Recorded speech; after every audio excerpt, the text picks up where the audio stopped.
ঘুমান, আপনারা আরো ভালো করে ঘুমান। আপনাদের মতো শিক্ষক তো বাংলাদেশে খুবই প্রয়োজন। আপনাদের মতো এই ঘুমন্ত শিক্ষক যদি না থাকতো তাহলে প্রাইমারি স্কুলে শিক্ষাদান কে করতো?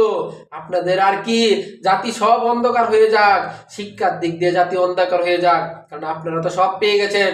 মাস শেষে স্যালারি পাচ্ছেন, নানা রকম সুখ সুবিধা পাচ্ছেন, শুক্রবার শনিবার বন্ধ পাচ্ছেন, বাসায় কাজকর্ম করতেছেন, আর স্কুলে এসে ঘুমাচ্ছেন। আপনারা টেবিলে ঘুমাবেন কেন? আপনারা মেঝেতে ঘুমাবেন কেন? আপনাদের জন্য সরকার থেকে বালিশ কেনার জন্য বাজেট পাস করা হবে, সেখান থেকে আপনারা শিমুল তুলার বালিশ কিনবেন এবং আরাম করে ঘুমাবেন। আপনাদেরকে পেয়ে জাতি আজ গর্বিত। আপনাদের মতো শিক্ষক, এরকম শিক্ষক বাংলাদেশে খুবই প্রয়োজন। বাংলাদেশ কলঙ্কিত করার জন্য আপনাদের মতো শিক্ষককে খুব প্রয়োজন। ভালো করে ঘুমান, আরাম করে ঘুমান। হ্যাঁ, আপনারা আবার আন্দোলন করেন, আপনার যাতে দশম গ্রেডটা দেওয়া দেওয়া হোক। আমরা সাথে আপনাদেরকে সাপোর্ট করব, কারণ আপনারা ঘুমিয়ে ঘুমিয়ে টাকা নেবেন, এটা আমরা নাও সাপোর্ট করতে পারি।